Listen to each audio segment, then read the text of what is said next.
going on, guys? This is Big Zo 20.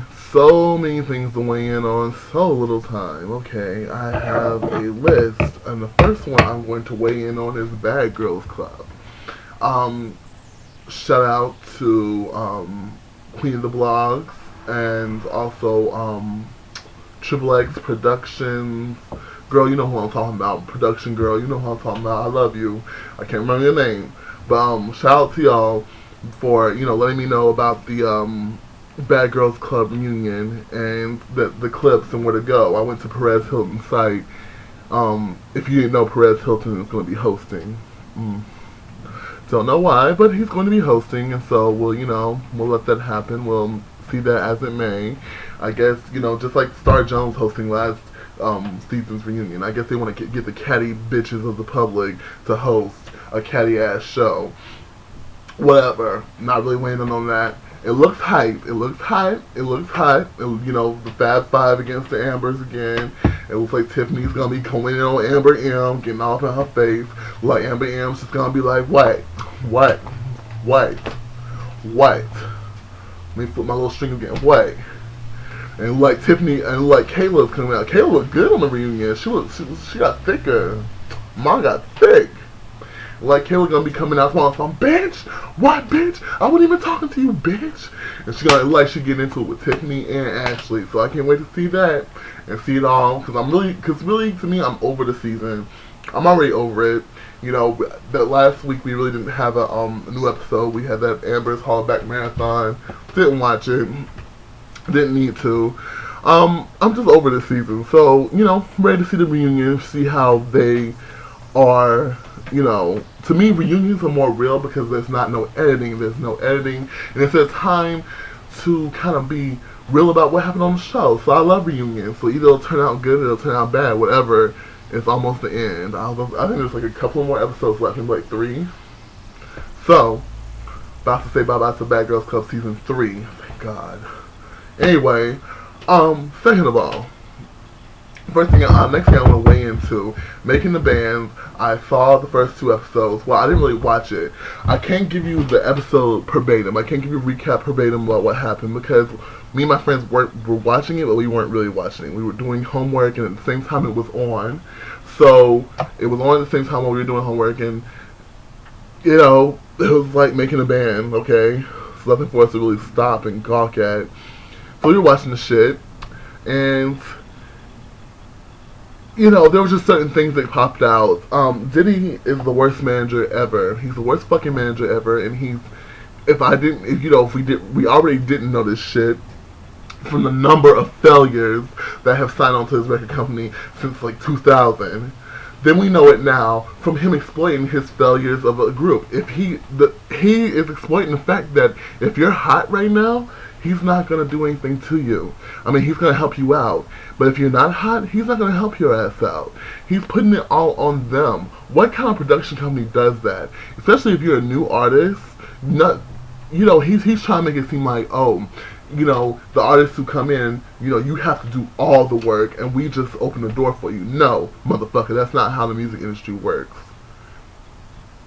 If you're an artist who's in control of your production, of the producing of your music, if you're in control of your label, if you're one of those artists who have like Beyonce and them who've reached that status to have that type of control, then yes, it's all on them. But these new artists, these kids who don't have any control of anything, no, it's not all on them, and don't try to put it all on them. So he's making it sound like if they fail, it's their fault. No. If they fail, it's your fault because you're the worst manager ever. And Bad Boy Records sucks. So whatever.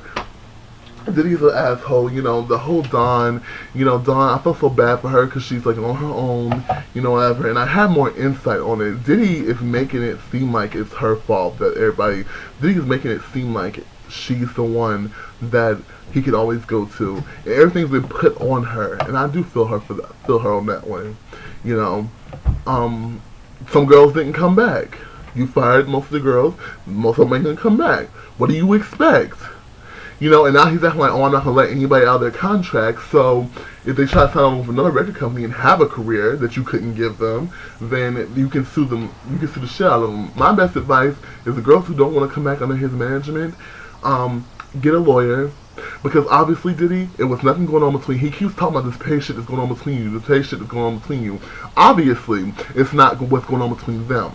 Obviously, it's what's going on between you and the management and them. Some of them don't like the management. Shan didn't even come back because she didn't like the management. She might be coming back now, but, you know, that's just how it is. And I was sick of everybody sitting here saying, oh, it's Aubrey O'Day's fault. Aubrey's fault that Danny Kane didn't make it. It's Aubrey's fault that, you know, oh my God, everybody didn't, you know, Aubrey shouldn't have talked to him like that. You know what, fuck that. Get off of Aubrey, you know, get off her dick, okay? It's not one person's fault that he fired them. It's not. It was something that was going to happen anyway. I think it was something he planned anyway. Like Dawn said, I think he planned to fire Aubrey and move on with the four of them, but it was a backlash because he has this holier than thou godly attitude. So anybody who talked back to him had to get the step in. So he needs to accept responsibility for his own actions and stop putting on these kids, okay? Furthermore, Day 26, you know, they're still doing good. I really doubt they'll last because their personalities are so different. I don't really think they like each other. I think that, well, I don't think they like Q. I don't like Q either. I really don't. Something just, I'm not really going to talk about him that much this episode, but I just can't put my finger on it. But I don't like that son of a bitch.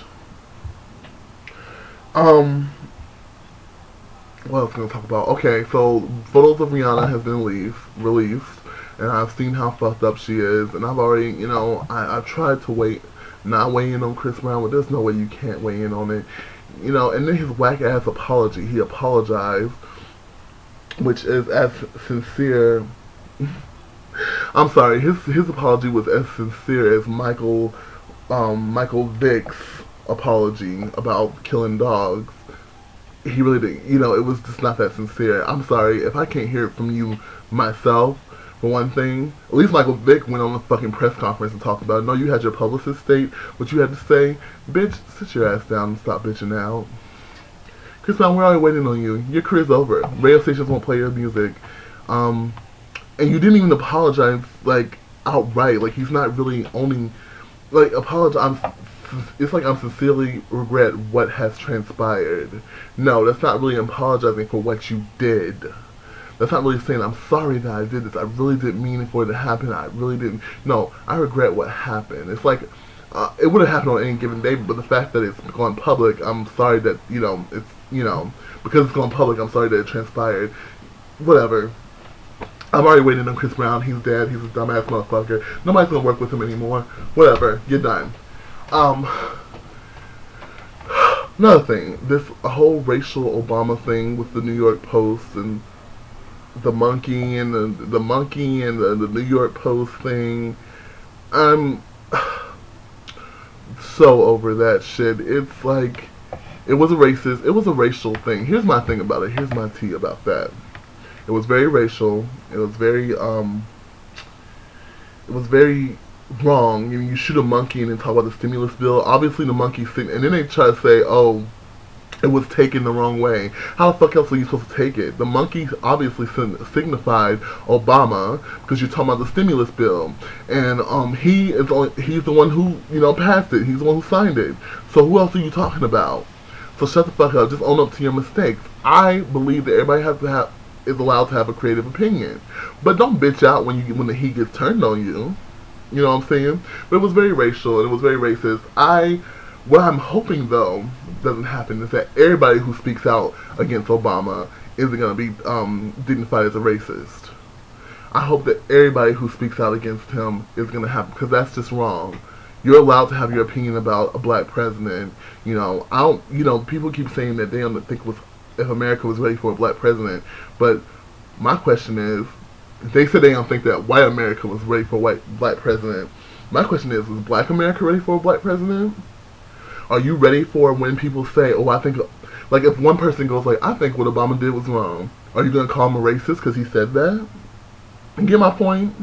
So yeah, I agree with everybody about this New York Post thing, but what I'm hoping doesn't happen, I hope that everybody who has an opinion about Obama's activities isn't called a racist, because that's just wrong. But I see it happening. Anyway, I think that's it for right now. I think I just caught tea on everything, so thank you. Thank you for, hitting me up, listening. Subscribers, I love you guys. I'm going to do a new shout out video soon. I promise you. I will do a new shout out video. And all the people who comment, I try to respond to everybody who comment, and I try to respond to everybody who email me. Bear with me. I'll get to you, okay? Alright, thank you. Love you guys. He's so contagious. Returns my page.